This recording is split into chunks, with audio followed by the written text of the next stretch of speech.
الله والله والله والله الله والله.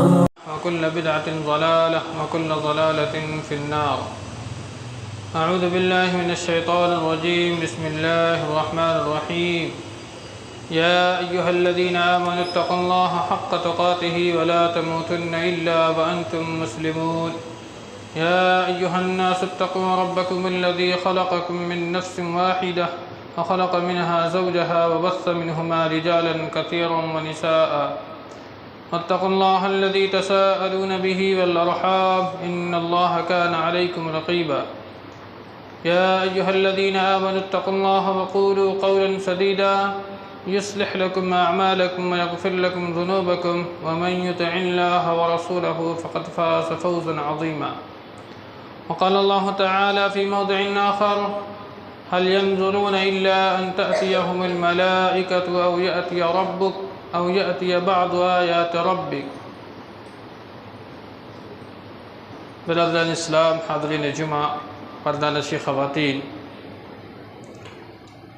تمام قسم کی تعریفات، بڑائی، کبریائی اللہ وحدہ لا شریک کے لیے لائق و زیبا ہے، جس نے ہمیں آپ کو اس روئے زمین پر پیدا فرمایا، ہماری رشد و ہدایت کے لیے بے شمار انبیاء کرام علیہم السلام کو اس روئے زمین پر بھیجا، خصوصاً لاکھوں کروڑوں درود و سلام اس ہستی اقدس و مقدس پر جن کا نام اسم گرامی جناب محمد رسول اللہ صلی اللہ علیہ وسلم ہے، جن کے ذریعے اللہ رب العالمین نے ہماری، آپ کی اور تمام اہل کائنات کی رشد و ہدایت کا بندوبست فرمایا۔ محترم حاضرین جمعہ، اللہ رب العالمین نے اس کائنات کی تخلیق فرمائی اور ساتھ ہی یہ بھی بتلایا کہ یہ کائنات دائمی نہیں ہے، یعنی ہمیشہ رہنے والی یہ دنیا نہیں ہے۔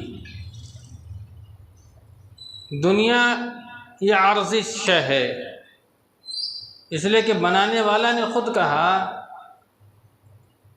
کہ دنیا کی تمام اشیاء اور خود دنیا بھی یہ دائمی نہیں بلکہ عارضی ہے۔ اللہ خود قرآن میں فرماتا ہے: کل من علیہا فان ویبقى وجہ ربک ذو الجلال والاکرام، کہ ہر شے فانی ہے، باقی رہنے والی ذات صرف ایک ہے اور وہ ہے رب العالمین کی ذات گرامی۔ دنیا حادث ہے، تو معلوم ہوا کہ دنیا میں زندگی ایسے گزارنی چاہیے جیسا کہ ایک انسان مسافر ہو۔ مسافر جس طریقے سے اپنے سفر کو دائمی نہیں سمجھتا، عارضی سمجھتا ہے، ایسے ہی انسان کو اس دنیا کا سفر دائمی نہیں عارضی سمجھنا چاہیے۔ اگر ہم یہ سمجھیں گے تو جس طریقے سے ہم اپنے آپ کو سفر کے خطرات سے محفوظ رکھنے کے لیے بہت سارے وسائل کا اختیار کرتے ہیں، ایسے ہی انسان اپنے منزل پر پہنچنے کے لیے دنیا کے خطرات سے بچنے کے لیے اپنے آپ کو محفوظ کر سکے۔ دنیا کا خطرہ سب سے بڑا کیا ہے کہ انسان رب کو بھول جائے اور اپنی خواہشات نفسانی کے مطابق زندگی بسر کرنے لگ جائے۔ دنیا فنا ہو جانے والی ہے، یعنی قیامت کی بہت ساری نشانیاں ہیں۔ آج ہم انہی نشانیوں میں سے صرف ایک نشانی کا ذکر کریں گے۔ اللہ کے رسول صلی اللہ علیہ وسلم نے فرمایا کہ قیامت اس وقت تک قائم نہیں ہوگی جب تک کہ دنیا کے اندر میں 10 علامات ظہور نہیں ہو جائے، اسے العلامات الکبریٰ کہا جاتا ہے۔ 10 نشانیوں میں سے ایک نشانی ہے جس پر آج ہم اس خطبہ جمعہ کے اندر گفتگو کریں گے، جسے دجال کہا جاتا ہے۔ دجال کے بارے میں لوگوں کی مختلف رائے ہے۔ دجال کون ہے؟ دجال کب آئے گا؟ دجال ہے بھی یا نہیں؟ یا صرف یہ مشینری ہے یا آلات ہے یا کوئی ملک ہے؟ تو معلوم ہوتا ہے کہ اس میں 3 کیٹیگری ہو جاتی ہے۔ ایک تو وہ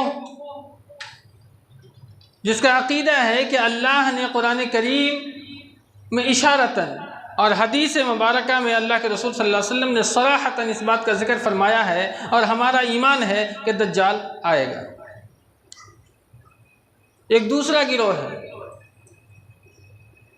وہ سرے سے اس کا انکار کرتا ہے کہ دجال وغیرہ کچھ بھی نہیں ہے بھائی، یہ سب خام خیالی ہے، یہ لوگوں کو فریب دینے والی شے ہے۔ ایک تیسرا گروہ ہے، وہ کہتا ہے کہ دجال کوئی شخص نہیں، کوئی انسان نہیں ہے، بلکہ دجال مشینری ہے۔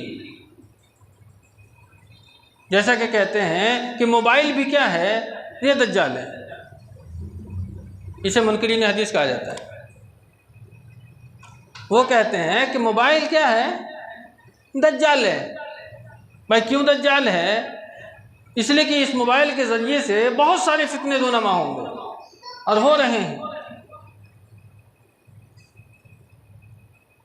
لیکن محققین کہتے ہیں کہ موبائل دجال نہیں، یہ حجت ہے اور نعمت ہے۔ موبائل دجال نہیں ہے، بلکہ یہ حجت ہے اور نعمت بھی ہے۔ حجت کیوں ہے؟ اسی لیے کہ دنیا کا ان پڑھ سے ان پڑھ انسان موبائل میں دینیات کو سیکھ سکتا ہے، اللہ اور اس کے رسول کی پہچان اس موبائل کے ذریعے سے کر سکتا ہے۔ اللہ نے حجت تمام کر دی ان لوگوں کے لیے جہاں باضابطہ کوئی داعی نہیں پہنچا، لیکن موبائل ضرور پہنچ چکا ہے۔ تو موبائل کے صحیح استعمال کرنے سے انسان اللہ کو بھی پہچان سکتا ہے، اس کے رسول کو بھی پہچان سکتا ہے، اسلام کو بھی پہچان سکتا ہے، شریعت کو پہچان سکتا ہے، اچھے اور برے کی تمیز کر سکتا ہے۔ تو معلوم کیا ہوا کہ اللہ نے اپنے سامنے اس شخص کے عذر کو بھی ختم کر دیا کہ کہے گا کہ اللہ رب العالمین ہم تک تمہارا دین نہیں پہنچا، لیکن اس موبائل کے ذریعے سے اللہ نے دین تم تک پہنچایا۔ یہ حجت ہے۔ اور نعمت کیوں ہے؟ نعمت اس لیے ہے کہ اگر ہمارے درمیان کوئی مر جائے، کوئی حادثہ ہو جائے، اس وقت جب یہ موبائل نہیں تھا تو لوگ جانتے جانا کرتے تھے، 10 دن 15 دن ٹیلی گرام کے ذریعے سے، پوسٹ کارڈ کے ذریعے سے، دوسرے جرائد و رسائل کے ذریعے سے انسان تک وہ خبر پہنچتی تھی۔ لیکن آج سیکنڈ کے اندر میں پوری دنیا میں انسان کہیں بھی ہو یہ خبر پہنچ جاتی۔ تو کیا ہوا؟ موبائل نعمت ہے۔ پھر بعض لوگوں نے کہا کہ نہیں بھائی ہوائی جہاز کیا ہے، یہ دجال ہے، اور یہ بھی کہا کہ امریکہ بھی دجال ہے۔ اس لیے کہ دجال وہ ہوگا کہ جو انسان کو روٹی روزی کے لیے ترسا دے گا۔ اگر آپ اس کے ماتحتی میں کام کریں تو ٹھیک ہے، اور اگر نہیں کریں گے تو وہ آپ کے اوپر میں روزی روٹی کی تنگی کر دے گا، اور اپنے اوباشوں اور بدماشوں کو لگا کر کے آپ کو اس دور فانی سے رخصت کروا دے گا، اور یہ کام امریکہ بخوبی کر رہا۔ لیکن یہ ساری باتیں حدیث کے روح سے بالکل غلط ہے۔ سب سے پہلے ایک سوال پیدا ہوتا ہے کہ آیا دجال کا ثبوت قرآن میں ہے یا نہیں ہے؟ معلوم ہوتا ہے کہ قرآن میں دجال کا ثبوت موجود ہے، لیکن کہاں موجود ہے؟ قرآن میں لفظ دجل آیا ہی نہیں ہے، تو پھر دجال کہاں سے آئے گا؟ تو قرآن میں دجال کا ذکر صراحتاً نہیں اشارتاً موجود ہے۔ کہاں موجود ہے؟ اللہ رب العالمین نے فرمایا هل ينظرون الا ان تأتيهم الملائكة او يأتي ربك يوم يأتي بعض آيات ربك لا ينفع نفسا ایمانها لم تكن آمنت من قبل او كسبت في ایمانها خیرا۔ کیا وہ لوگ انتظار کر رہے ہیں اس بات کا کہ فرشتے آ جائیں؟ فرشتے بھی آئیں گے، معلوم ہے نا، اس بات پر ہمارا عقیدہ، ہمارا ایمان ہے، فرشتے آئیں گے۔ اللہ فرماتا ہے تتنزل علیہم الملائکۃ الا تخافوا، آسمان سے فرشتوں کا نزول ہوگا اور کہے گا تم خوف نہ کرو، غم زدہ نہ ہو جاؤ، بشارت ہے تمہارے لیے۔ کس چیز کی؟ جنت کی۔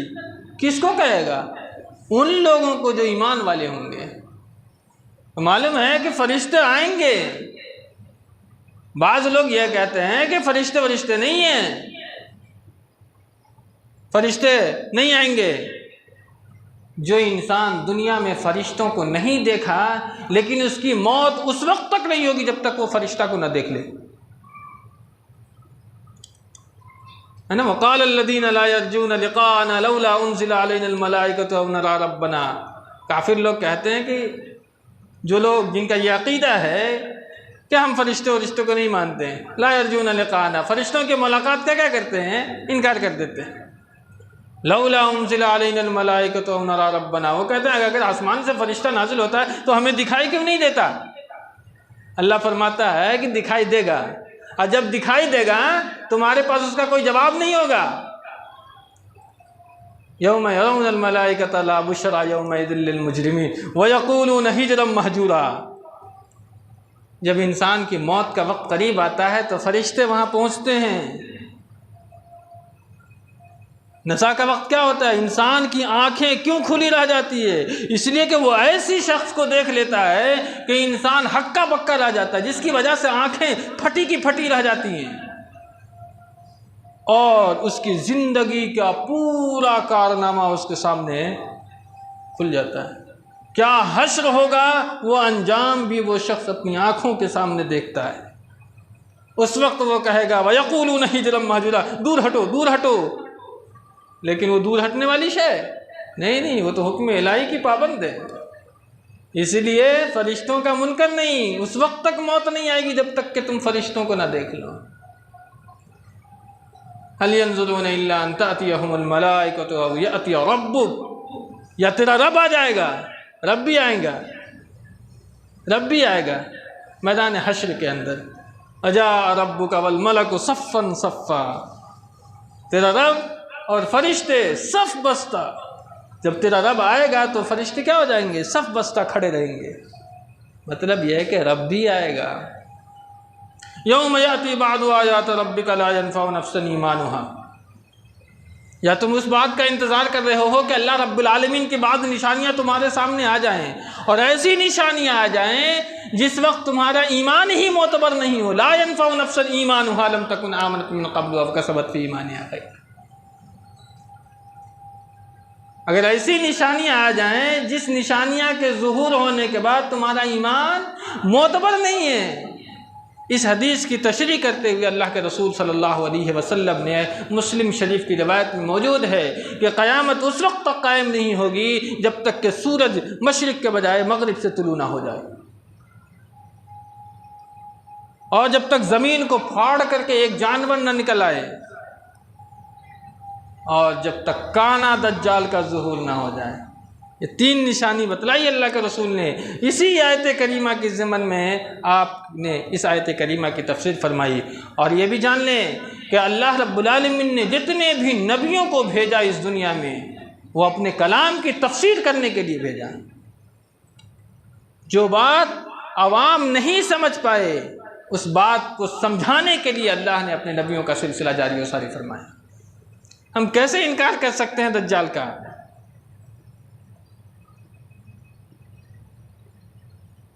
اللہ کے رسول صلی اللہ علیہ وسلم، اب ایک چیز یہ ہے کہ کیا یہ دجال مشینری ہے؟ تو اس کا جواب تو بکلیہ طور پر نفی میں ہے، مشینری نہیں ہے۔ اس کا ثبوت کیا ہے؟ اللہ کے رسول صلی اللہ علیہ وسلم کے زمانے میں ہی ایک یہودی پیدا ہوا تھا جس کا نام تھا ابن سیاد۔ وہ اللہ کے رسول نے جو نشانیاں بتلائی تھی بالکل وہی نشانی کا وہ شخص تھا، ابن سیاد۔ اس کی آنکھ نہیں تھی، یہ دوسری آنکھ جو تھی وہ بالکل انگور کی طرح ابھری ہوئی تھی۔ پورے مکے میں یا مدینے میں پورا شور ہو گیا، مدینہ کے اندر یہ شور ہو گیا کہ کانا دجال پیدا ہو گیا ہے۔ تو کون پیدا ہوا؟ ارے وہ ابن سیاد پیدا ہوا۔ اللہ کے رسول صلی اللہ علیہ وسلم پر بھی یہ حقیقت اس وقت تک مشتبہ تھی کہ یہ واقعتاً ہے بھی یا نہیں ہے، کیونکہ نشانی تو دکھ ہی رہی تھی۔ حضرت عمر رضی اللہ تعالیٰ عنہ اللہ کے نبی کے سامنے قسم کھا کر کے کہتے تھے کہ اللہ کے رسول یہ کانا دجال ہے۔ قسم کھاتے تھے حضرت عمر، کس کے سامنے؟ نبی کے سامنے صلی اللہ علیہ وسلم۔ اللہ کے رسول کو کہتے تھے حضرت ابن عمر کہ اللہ کے رسول یہ کانا دجال ہے۔ اب اتنی باتیں آ گئی کہ اللہ کے نبی نے ایک دفعہ حضرت عمر کو اپنے سامنے ساتھ لیا اور کہا چلو دیکھ کے آتے ہیں کیا ہے کانا دجال، ہم بھی اس کی حقیقت کو دیکھیں اور اس کے بعد اس بات کا خلاصہ کر دیں گے۔ اللہ کے رسول حضرت عمر کو لے کر کے جب پہنچے، ابن سیاد کہاں ہے؟ ملاقات ہوئی، کیا نام ہے؟ ابن سیاد ہے۔ لیکن اس آدمی کے اندر میں نشانیاں ساری موجود تھی، وہ بھی جانتا کہ دور کیا ہے نزدیک کیا ہے۔ اللہ کے رسول نے ایک سوال اس سے یہ بھی کیا تھا کہ اچھا یہ بتلا کہ میں نے اپنے دل میں کیا سوچا۔ اللہ کے نبی نے اس وقت اپنے دل میں کیا سوچا تھا؟ سورہ دخان۔ تو ابن سیاد نے کہا تھا دخ دخ۔ معلوم ہوا کہ اللہ کے رسول نے فرمایا کہ اس نے ادھورا جانا لیکن پورا نہیں جان سکتا، یعنی یہ باتیں بھی وہ جانتا تھا ابن سیاد۔ اللہ کے رسول نے فرمایا کہ یہ ادھوری بات جانتا، پوری نہیں جانتا، یہ دخ دخ تک ہی رہے گا، دخان تک نہیں پہنچ سکتا۔ بہرحال اللہ کے رسول صلی اللہ علیہ وسلم نے کبھی بھی اس بات کا نہ تو انکار کیا اور نہ ہی اقرار کیا کہ ابن سیاد کانا دجال ہے یا نہیں۔ اللہ کے رسول صلی اللہ علیہ وسلم کی رحلت کے بعد بعض روایات میں یہ پتہ چلتا ہے کہ ابن سیاد ایمان لے آیا، مسلمان ہو گیا اور عمرے بھی کیے، حج بھی کیا، بچے بھی ہوئے۔ حضرت ابو سعید خدری فرماتے ہیں کہ اس کے بعد بھی حضرت ابو سعید خدری کہتے تھے کہ تو کانا دجال ہے۔ وہ فرماتے ہیں ابن سیاد ارے کمال کرتے ہو بھائی، اللہ کے رسول صلی اللہ علیہ وسلم نے دجال کی کیا نشانیاں بتلائی کہ وہ شادی نہیں کرے گا، اس کی اولاد نہیں ہوگی، وہ مکہ اور مدینہ میں داخل نہیں ہو سکتا۔ ارے ہم تو مدینہ میں پیدا ہوئے، مکہ میں تمہارے ساتھ حج کر رہے ہیں، پھر بھی تم کہہ رہے ہو ہم کانا دجال۔ اس کے بعد حضرت ابو سعید خدری پوچھتے ہیں اچھا یہ بتلاؤ کہ تم کانا دجال ہونا پسند کرو گے؟ تو ان کی خواہش تھی کہ ہاں اگر کوئی مجھے بنا دے تو میں کانا دجال ہونا پسند کروں گا۔ اور یہی بات اللہ کے رسول صلی اللہ علیہ وسلم نے بھی ان سے پوچھا تھا تو کہا تھا کہ ہاں میں یہ پسند کر سکتا ہوں کہ میں کانا دجال بنوں۔ اس کا مطلب یہ ہوتا ہے کہ کانا دجال کوئی مشینری نہیں، کوئی آلات نہیں ہے، بلکہ یہ ایک انسان ہے۔ اور دجال اسے کیوں کہا جاتا ہے؟ دجل کے معنی آتے ہیں فریب دینا، دھوکہ دینا، اور دجالی مبالغہ کا صیغہ ہے بہت زیادہ دھوکہ دینے والا۔ اللہ کے رسول نے فرمایا کہ اتنا بدترین شخص اس دنیا میں نہ تو پیدا ہوا ہے اور نہ قیامت تک ہوگا، یہ دنیا کا سب سے بدترین شخص ہوگا۔ بعض علماء تو یہ بھی کہتے ہیں کہ اللہ نے قرآن کریم میں صراحتاً اس شخص کا نام اس لیے ذکر نہیں کیا کہ یہ اتنا بڑا پلید ہے کہ اللہ نے اس مقدس کتاب میں اس کا نام لینا بھی صراحتاً گوارا نہیں کیا۔ اتنا بڑا پلید ہے یہ شخص دجال۔ اللہ کے رسول صلی اللہ علیہ وسلم اس دجال کے فتنے سے محفوظ رہنے کے لیے امت کو دعا سکھلائی۔ حضرت ابن عباس فرماتے ہیں کہ اللہ کے رسول صلی اللہ علیہ وسلم ہمیں ایک دعا سکھلاتے تھے ایسے جیسا کہ قرآن کی سورت سکھا رہے ہیں۔ کون سی دعا ہے؟ اللہم انی اعوذ بک من عذاب جہنم واعوذ بک من عذاب القبر واعوذ بک من فتنة المسیح الدجال واعوذ بک من فتنة المحیا وفتنة الممات اللہم انی اعوذ بک من المأثم والمغرم۔ یہ وہ دعا ہے۔ حضرت ابن عباس فرماتے ہیں کہ اللہ کے رسول یہ دعا مجھے ایسے سکھلاتے تھے جیسا کہ قرآن کی کوئی سورت سکھلا رہے ہوں۔ آپ اس سے اندازہ لگا سکتے ہیں اس دعا کی عظمت کا اور اس کی فضیلت کا۔ اور یہی نہیں، نوح علیہ السلام سے لے کر محمد رسول اللہ صلی اللہ علیہ وسلم تک جتنے بھی انبیاء و رسول آئے تمام نے اپنی امت کو اس دجال کے فتنے سے محفوظ رہنے کے لیے تلقین فرمائی۔ سوچیں آج ہم میں سے کتنے لوگوں کو یہ دعا معلوم ہے؟ یہ دعا قاعدہ اخیرہ میں سلام پھیرنے سے قبل پڑھی جاتی ہے، لیکن ہم نے آبا و اجداد سے جو 3 دعا یاد کی ہے وہ اس سے آگے نہیں بڑھ پائے۔ تحیات، درود شریف اللہم انی ظلمت نفسی، جسے دعائے معصورہ کہا جاتا ہے، چوتھی دعا تو یاد کرنا ہی مناسب نہیں سمجھتے، جبکہ یہ اتنی عظیم اور فضیلت والی دعا ہے۔ اے اللہ میں جہنم کے عذاب سے پناہ چاہتا ہوں، اے اللہ میں قبر کے عذاب سے پناہ چاہتا ہوں، اے اللہ میں مسیح الدجال کے فتنے سے تیری پناہ میں آتا ہوں، اعوذ بک من فتنۃ المحیا، اے اللہ رب العالمین زندگی کے فتنے سے محفوظ رکھتا ہوں، پناہ مانگتا ہوں۔ زندگی کا فتنہ کیا ہے؟ زندگی کا فتنہ کیا ہے کہ انسان قرآن و سنت کو بالائے طاق رکھتے ہوئے اپنے عقل کے مطابق اپنی زندگی گزارنے لگ جائے۔ اس سے بڑا فتنہ اور کیا ہو سکتا ہے کہ انسان حدیث کے مقابلے میں، نبی کے مقابلے میں اپنی عقل کو لا کھڑا کر دے۔ جو انسان دجال کا منکر ہے گویا کہ اس نے نبی کا منکر ہے، اس لیے کہ نبی نے صراحتاً، آپ بخاری اور مسلم کو پڑھیں، کتاب الفتن کے اندر میں کتنی ساری احادیث وہاں موجود ہے صرف فتنہ دجال کے تعلق سے۔ معلوم ہوا کہ ہمیں فتنہ دجال سے بچنے کی تلقین تمام امت کے نبیوں نے بتلایا ہے۔ اللہ کے رسول صلی اللہ علیہ وسلم تو خاص آئے اس دعا کی تلقین فرمائی۔ موت کا فتنہ، موت کا فتنہ کیا ہے کہ انسان کی موت اس حال میں آ جائے کہ وہ لا الہ الا اللہ محمد رسول اللہ صلی اللہ علیہ وسلم نہیں پڑھ سکا۔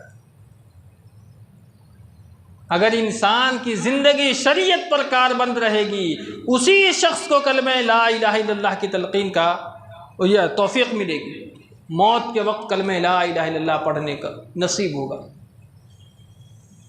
ایک واقعہ نقل کیا جاتا ہے جلال الدین قاسمی صاحب، اس واقعہ کے اندر یہ لطیفہ ہے کہ ایک بڑھیا تھی، جب اس کی موت کا وقت قریب آیا تو گاؤں کی عورتیں پہنچ جاتی ہیں اور ان کے سامنے کہتی ہے بی لا الہ الا اللہ پڑھو، بی لا الہ الا اللہ پڑھو۔ تو جب بھی کہا جاتا تھا لا الہ الا اللہ پڑھو، وہ کہتے تھے بار آنا بار آنا، ارے لا الہ الا اللہ پڑھو، ارے بار آنا بار آنا۔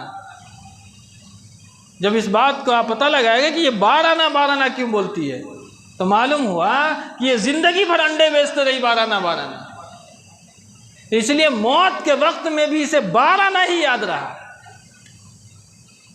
آپ اس لطیفے سے عبرت حاصل کر سکتے ہیں کہ اگر زندگی آپ کی شریعت پر کاربند رہی، کتاب و سنت کے احکام کو نافذ کرنے پر کاربند رہی، تو سمجھ لیں کہ آپ کو مرنے کے وقت میں لا الہ الا اللہ محمد رسول اللہ نصیب ہوگا، ورنہ نہیں ہوگا، نہیں تو اسی بڑھیا کا حال ہو جائے گا بار آنے۔ اس لیے ہمیں اپنی زندگی کا محاسبہ کرنا چاہیے، اس فانی دنیا سے دل اتنا ہی لگائے انسان جتنی کہ زندگی بسر ہو سکے۔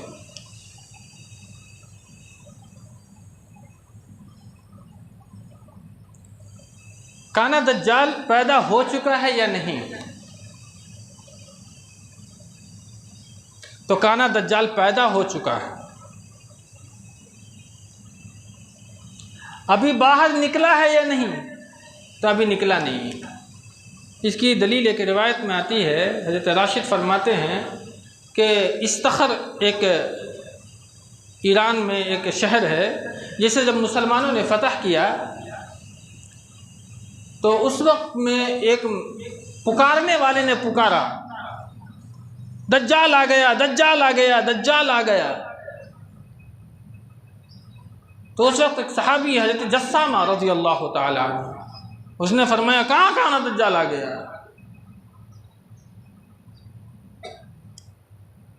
دجال اس وقت تک نہیں آئے گا، میں نے اللہ کے رسول صلی اللہ علیہ وسلم کو یہ فرماتے ہوئے سنا ہے کہ جب تک منبر سے دجال کا ذکر ہوتا رہے گا قیامت اس وقت تک قائم نہیں ہوگی۔ اور ابھی تو الحمدللہ منبر سے بھی اور نہ جانے کتنے جرائد رسائل لکھے جا رہے ہیں، کتابیں لکھی جا رہی ہیں، اور اس وقت تو ابھی الحمدللہ میں بھی دجال کا ذکر کر رہا ہوں۔ اس کا مطلب یہ ہے کہ ابھی قیامت یہ دجال پیدا یہ نہیں آیا، لیکن دجال پیدا ہو چکا ہے۔ اس کی دلیل یہ ہے کہ حضرت تمیم داری رضی اللہ تعالی عنہ عیسائی تھے، انہوں نے خواب میں دیکھا کہ میں ایک سمندر میں کشتی پر سوار ہوں، جب کشتی سمندر کے بیچ پہنچتی ہے تو اس کی موجوں میں کشتی لپٹ جاتی ہے اور اس کے تھپیڑوں سے کشتی کا نکلنا ناممکن ہو جاتا ہے۔ تقریباً 1 مہینہ تک وہ کشتی موجیں کھاتی رہتی ہے، یہاں تک کہ اسے ایک جزیرہ پر لا کر کے کھڑا کر دیا جاتا ہے۔ حضرت تمیم داری رضی اللہ تعالیٰ عنہ کے ساتھ اس وقت تک ان کے قبیلے کے 30 آدمی موجود تھے، ساتھ میں تھے اس کشتی میں۔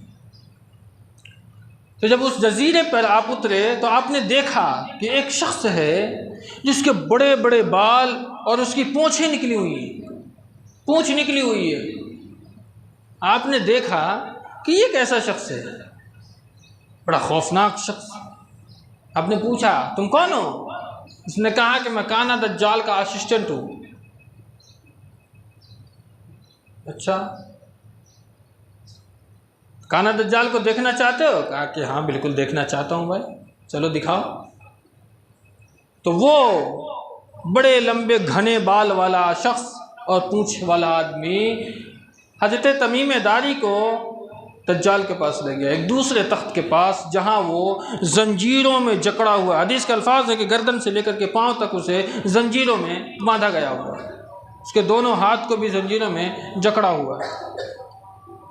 اس وقت حضرت تمیم داری رضی اللہ تعالیٰ عنہ نے اس شخص کو دیکھا، وہ فرماتے ہیں کہ میں نے ایسا شخص اب تک نہیں دیکھا تھا، دجال اب تک نہیں دیکھا ایسا شخص، ایسا ہیبتناک اور خوفناک آدمی۔ حضرت تمیم داری عیسائی تھے، جب یہ واقعہ ان کے سامنے، جب وہ ایمان لائے تو انہوں نے اللہ کے رسول صلی اللہ علیہ وسلم کو یہ واقعہ سنایا، تو حضرت جبریل نے آ کر کے اللہ کے نبی کو بتلایا کہ تمیم داری جو واقعہ آپ کے سامنے سنا رہے ہیں وہ بالکل صحیح سنا رہے ہیں۔ انہوں نے تمیم داری نے دجال کو اپنی آنکھوں سے دیکھا۔ اس کا مطلب یہ ہے کہ دجال پیدا ہو چکا ہے اور وہ بحیرہ ہند کے اندر ایک جزیرہ ہے، بحیرہ ہند نام ہے اس سمندر کا، اس جگہ وہ ایک زنجیر میں جکڑا ہوا بیٹھا ہوا ہے۔ جب وہ نکلے گا تو ایک دریا ہے بحیرہ طبریہ، وہ بالکل خشک ہو جائے گا۔ ایک اور دریا ہے جسے بحیرہ زغر کہا جاتا ہے، وہ بھی اس کے ذریعے سے جو لوگ اپنی کھیتیوں کو لہلہا رہے ہوتے ہیں وہ سمندر بھی خشک ہو جائے گا۔ لیکن اس وقت مورخین کہتے ہیں کہ ابھی خشک ہوا نہیں ہے، لیکن پانی میں کمیاں واقع ہونے لگا، عرب میں ہریالی آ جائے گی، اللہ کے رسول کی بعثت ہو جائے گی، اللہ کے نبی صلی اللہ علیہ وسلم کی بعثت بھی ہو گئی، عرب میں ہریالی بھی آ گئی اور چند چیزیں اور بھی موجود ہیں۔ لیکن یہ کب نکلے گا کوئی تاریخ کوئی بھی متعین نہیں کر سکتا ہے۔ کہاں سے نکلے گا؟ تو دجال شام اور عراق کے درمیان ایک جگہ ہے خراسان، یہ دجال وہاں سے نکلے گا۔ اور جب یہ دجال نکلے گا تو پہلے نبوت کا دعویٰ کرے گا، جیسے آج بابا لوگ پہلے ایک کو پھنساتے ہیں، دوسرے کو پھنساتے ہیں، تیسرے کو پھنساتے ہیں، پھر دھیرے دھیرے ان کا پیمانہ بڑھتا چلا جاتا ہے، بالکل ایسے ہی دجال جب خراسان سے نکلے گا تو وہ پہلے نبی ہونے کا دعویٰ کرے گا، میں نبی ہوں، پھر وہ اپنا دائرہ بڑھائے گا، پھر وہ ایک جگہ ہے جہاں پہنچے گا جس کا نام ہے اصفہان، وہاں جا کر کے وہ الوہیت کا دعویٰ کرے گا، میں رب ہوں۔ اور جب وہ اپنے رب ہونے کا دعویٰ کرے گا، اللہ کے رسول صلی اللہ علیہ وسلم نے فرمایا کہ اس کے اس دعویٰ کو کرتے ہوئے 70,000 یہودی اس کے ماتحت آ جائیں گے، 70,000 70,000 یہودی اس کے ساتھ اس کے لائن میں کھڑے ہو جائیں گے، یعنی اس پر ایمان لائیں گے۔ یہی وجہ ہے کہ یہودی آج بھی دجال کا انتظار کر رہے ہیں کہ جس کی قیادت میں ہم تمام دنیا پر حکمرانی کریں گے، یہ اس کی خام خیالی۔ ایک چیز اور اس حدیث کے اندر میں عجیب چیز بیان کی گئی ہے، 70,000 یہودی اور اس جیسے لوگ ہوں گے، اور اس کا لباس کیسا ہوگا؟ ہرے رنگ کا ہوگا۔ آج ہرے رنگ لگا کر کے لوگ یہ سمجھ رہے ہیں کہ ہم اسلام کی کتنی زیادہ پاسداری کرنے والے ہیں، باور کرا رہے ہیں کہ ہم ہرے رنگ کے ذریعے سے ہی اسلام فتح کر لیں گے، اسلام کو دنیا میں غالب کر لیں گے۔ اللہ کے رسول نے فرمایا کہ یہودی یعنی کہ جو دجال پر ایمان لانے والے لوگ ہوں گے اس کا لباس ہرے رنگ کا ہوگا۔ اندازہ لگا لو کیسے فخر کرتے تم ہرے رنگ پہ۔ اور آج تو اتنی کثرت ہو گئی ہے کہ اس طریقے سے ہندو بھگوا جھنڈے اپنے لگا دیتے اپنے تہواروں پر، یہ مسلمان بالکل اسی صف میں شامل ہو گیا ہے۔ تمام چھتوں پر، گلیوں میں، چوراہوں پر، سڑکوں پر یہ ہرے جھنڈے لگا رہے ہیں کہ ہرا جھنڈا لگانا ہی ہے مسلمان ہونے کی دلیل، چاہے اخلاق، کردار پستی کے اس عمیق گہرائی میں کیوں نہ چلا گیا، لیکن ہرا جھنڈا کا ہم نے لگا دیا ہے، ہم مسلمان ہیں۔ اندازہ لگاؤ ہرے رنگ کا لباس ہوگا دجال کے پیروکاروں کا جو اس کی پیروی کریں گے۔ تو اصفہان سے وہ الوہیت کا دعویٰ کرے گا، پھر وہ مکہ اور مدینہ آئے گا، لیکن مکہ اور مدینہ پر اللہ نے فرشتوں کو تلوار لے کر کے مقرر کر رکھا۔ دجال دور سے ہی دیکھ کر کے وہاں سے ہوا ہوگا، جب اس کی دال نہیں گلے گی تو وہ دمشق پہنچے گا اور دمشق سے وہ اپنا کام کرے گا۔ جب دمشق پہنچے گا حدیث کے اندر آتا ہے کہ 40 دن یہ دجال اس دنیا میں رہے گا۔ ایک دن 1 سال کا ہوگا، دوسرا دن 1 مہینے کا ہوگا، تیسرا دن 1 ہفتے کا ہوگا، اور باقی 37 دن جیسے آج کا دن رات ہے ویسے ہی 37 دن وہ گزارے گا۔ مومن اپنے ایمان کی روشنی سے اسے پہچان جائیں گے کہ یہ دجال ہے، مومن ہی پہچانے گا۔ اندازہ لگا ایمان کی ہی روشنی سے آپ اس کی پیشانی پر جو لکھا ہوگا کافارا آپ پہچانیں گے اس روشنی کے ذریعے سے کہ یہ کافر ہے۔ وہ بڑے بڑے شعبدہ بازی کرے گا۔ آج تو دنیا کے اندر میں معمولی شعبدہ بازی سیکھ کر کے لوگ اس کے نرقے میں پھنس جا رہے ہیں۔ ارے اللہ نے تو اس کو شعبدہ بازی کے لیے ہی پیدا کرے گا۔ اتنا بڑا شعبدہ باز آج تک پیدا نہیں ہوا ہے، تو آج ان شعبدہ بازوں میں پھنس جاتے ہیں لوگ، تو دجال کے نرقے میں کیسے نہیں پھنسیں گے؟ وہ آتے ہی ایک شخص کو قتل کر دے گا اور پھر اسے زندہ کر دے گا۔ دراصل یہ نظروں کا دھوکہ ہوگا، حقیقت میں نہیں ہوگا، اس لیے کہ جو انسان اپنی آنکھ نہیں ٹھیک کر سکا وہ کسی کو زندگی کیا دے سکتا ہے؟ اپنی آنکھ کو درست نہیں کر سکا دجال تو وہ کسی کو زندگی دے سکتا ہے؟ پھر وہ ایک قبر کے پاس جا کر کے کہے گا کھڑے ہو جاؤ، قبر سے انسان کھڑا ہو جائے گا۔ لیکن جسے قرآن و سنت کا علم ہوگا وہ کہے گا نہیں یہ تو جادوگری ہے۔ کیوں؟ اس لیے کہ اللہ نے فرمایا کہ جب تک حضرت اسرافیل علیہ السلام سور میں پھونک نہیں ماریں گے اس وقت تک کوئی انسان زندہ نہیں ہوگا۔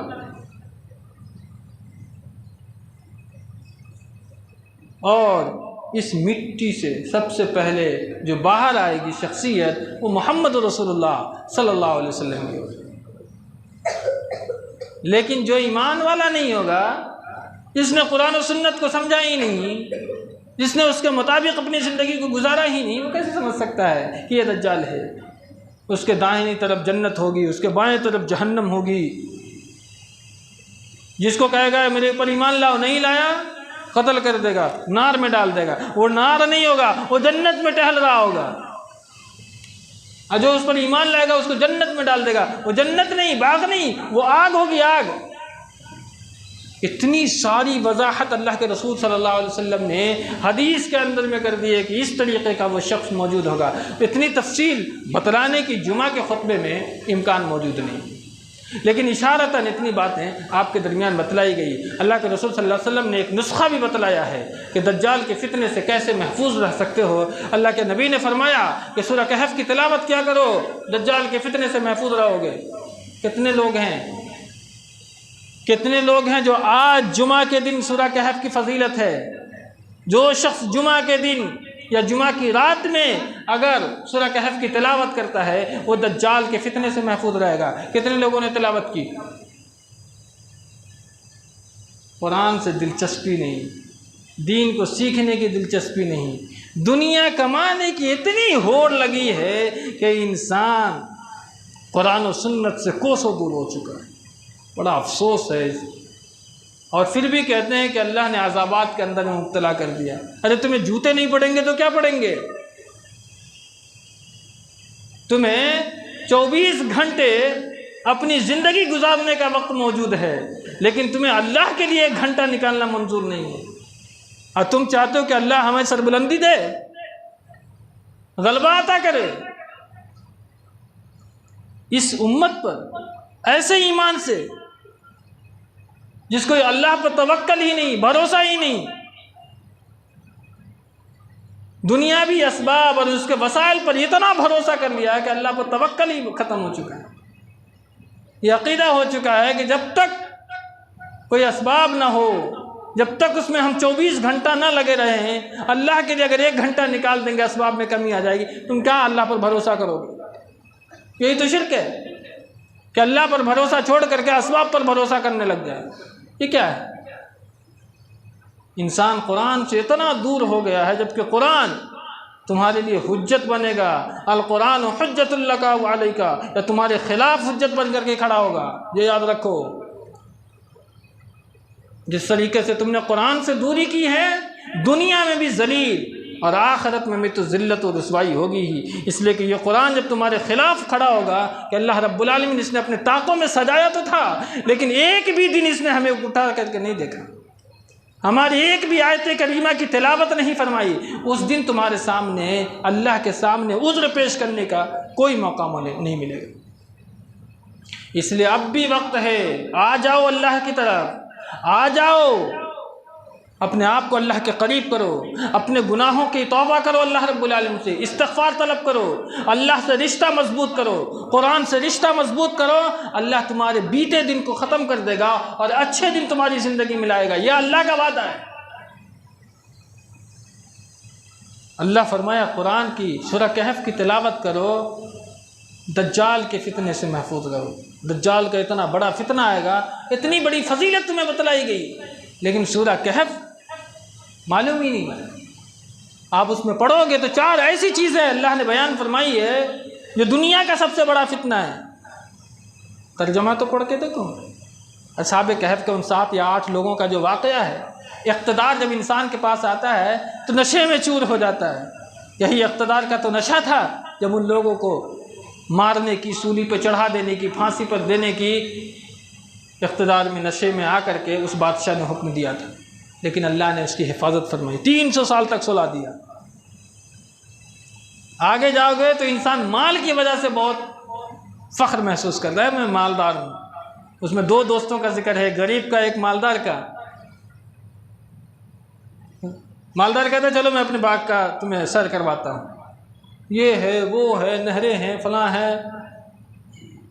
وہ غریب آدمی ایمان والا بولتا ہے چلو یہ اللہ کی مہربانی ہے. اللہ کی مہربانی کہاں سے آئی؟ یہ تو ہم نے اپنی محنت سے قائم کی ہے. او نشے میں اتنا چور. آج دنیا میں لوگ IAS IPS بن جائے، ڈاکٹر بن جائے، ارے اللہ کی مہربانی کیا ہے، ہم نے بڑی محنت سے یہ ڈگریاں حاصل کی ہیں. اچھا جب آنکھیں بند ہو جائے گی اس وقت پتہ چلے گا کہ تم نے یہ ڈگریاں اپنی محنت سے لی یا اللہ نے تمہیں عطا کی تھی. یہ واقعہ بھی تمہیں وہیں ملے گا اصحاب کہف کے اندر میں. اور ایک اور چیز ملے گی کہ انسان ظاہری پر اتنا یقین نہ کرے، باطن پر زیادہ یقین کرے. کسی کے ظاہری لباس کو دیکھ کر کے فیصلہ نہ کرو یہ بہت بڑا آدمی ہے یا بہت ہی نیک آدمی ہے، ٹوپی ہے، جبے ہے، کبے ہیں، امامہ ہے، وغیرہ ہے وغیرہ ہے. ظاہر کے ساتھ ساتھ باطن کو دیکھو کہ اس کا باطن کیسا ہے، اس کا کردار کیسا ہے، اس کے لین دین کیسے ہیں، اس کے معاملات کیسے ہیں، وہ جھوٹا ہے یا سچا ہے، امانت دار ہے یا نہیں ہے. یہ ہے باطن. حضرت خضر علیہ السلام نے بستی کے اندر میں وہ دیوار جب گر رہی تھی آپ نے سیدھا کر دیا. موسیٰ علیہ السلام نے کیا کہا؟ ارے آپ نے کیا کیا؟ اگر آپ نے کیا بھی تو مزدوری لے لیتے. حضرت خضر نے فرمایا آپ کو معلوم نہیں، آپ نے تو ظاہر کو دیکھا نا، باطن میں کیا تھا؟ اس دیوار کے نیچے 2 یتیم بچوں کا کیا تھا؟ خزانہ مدفون تھا، اس لیے ہم نے اس دیوار کو سیدھی کر دی. یہ ہے باطن. ایک اور واقعہ ملے گا. غیر معمولی جب طاقت آ جاتی ہے انسان کے پاس تو اس میں نشے میں ہو کر کے غریبوں کو کچل دینا چاہتے ہیں. ذوالقرنین کا واقعہ. یاجوج ماجوج کو اللہ نے تھوڑی سی طاقت کیا دی کہ اس نے اپنے سامنے ارد گرد رہنے والے کو انسان ہی نہیں سمجھا. لیکن اللہ رب العالمین نے ایک شخصیت ذوالقرنین کے ذریعے سے اسے ایک دیوار کے اندر کیا کر دیا؟ گھیر دیا۔ یہ واقعات اس وقت تک ہمیں ملیں گے نہیں جب تک کہ ہم قرآن حکیم کا ترجمہ کے ساتھ مطالعہ نہیں کریں گے، قرآن سے اپنا رشتہ استوار نہیں رکھیں گے۔ گفتگو کا خلاصہ یہ نکلا کہ دجال اس دنیا میں آ چکا ہے، نکلا نہیں ہے، خراسان سے نکلے گا، اس پر ایمان لانے والے 70,000 یہودی ہوں گے، اور بھی ان کی شعبدہ بازیوں میں جو لوگ پھنسنے والے ہوں گے اس وقت پھنسیں گے۔ دمشق میں وہاں سے وہ اپنی پوری جو ٹیم ہے اس کی کارگزاری وہیں سے کرے گا۔ اسی دمشق کے اندر میں جب وہ اپنا کام شروع کر رہا ہوگا، حضرت مہدی علیہ السلام اس کے خاتمے کے لیے پلاننگ بنا رہے ہوں گے۔ اسی دوران حضرت عیسیٰ علیہ السلام دمشق کی جامع مسجد جو سفید مینار ہے اس پر حضرت عیسیٰ علیہ السلام کا خروج ہوگا۔ جو لوگ بھی دمشق گئے ہوں مورخین لکھتے ہیں کہ آج بھی دمشق کے اندر میں وہ مینارہ جو سفید ہے وہ موجود ہے۔ اس کا مطلب ہے کہ یہ حدیث بالکل صحیح ہے۔ اسی مینارے پر حضرت عیسیٰ علیہ السلام کا ظہور ہوگا، 7 سال مہدی علیہ السلام حکومت کریں گے، اس کے بعد وہ اس دار فانی سے کوچ کر جائیں گے۔ اس کے بعد عیسیٰ علیہ السلام پیچھے سے حملہ کریں گے، کس کے اوپر؟ دجال کے اوپر۔ کہاں ماریں گے؟ لب ایک جگہ ہے فلسطین میں غالباً، وہاں حضرت عیسیٰ علیہ السلام اس کو قتل کریں گے پیچھے سے، اس لیے کہ اس کی سانس میں وہ تاثیر تھی کہ کسی بھی انسان کو گلا دے۔ یہ اللہ رب العالمین سانس کے ذریعے سے کسی بھی انسان کو موت سے ہمکنار کرا دے۔ فلسطین میں وہ مقام ہے جہاں حضرت عیسیٰ علیہ السلام اسے قتل کریں گے۔ عیسیٰ علیہ السلام اس دنیا میں 40 سال تک زندہ رہیں گے، شادی بھی کریں گے اور اللہ رب العالمین انہیں اولاد بھی عطا فرمائے گا۔ اس کے بعد حضرت عیسیٰ علیہ السلام اس دنیا سے کوچ کر جائیں گے۔ اس کے بعد اللہ رب العالمین ہو سکے تو پھر قیامت قائم ہو جائے گی۔ اللہ تعالیٰ سے دعا رب العالمین ہمیں آپ کو نیک عمل کرنے کی توفیق دے۔ آمین۔ وآخر دعوانا الحمدللہ رب العالمین۔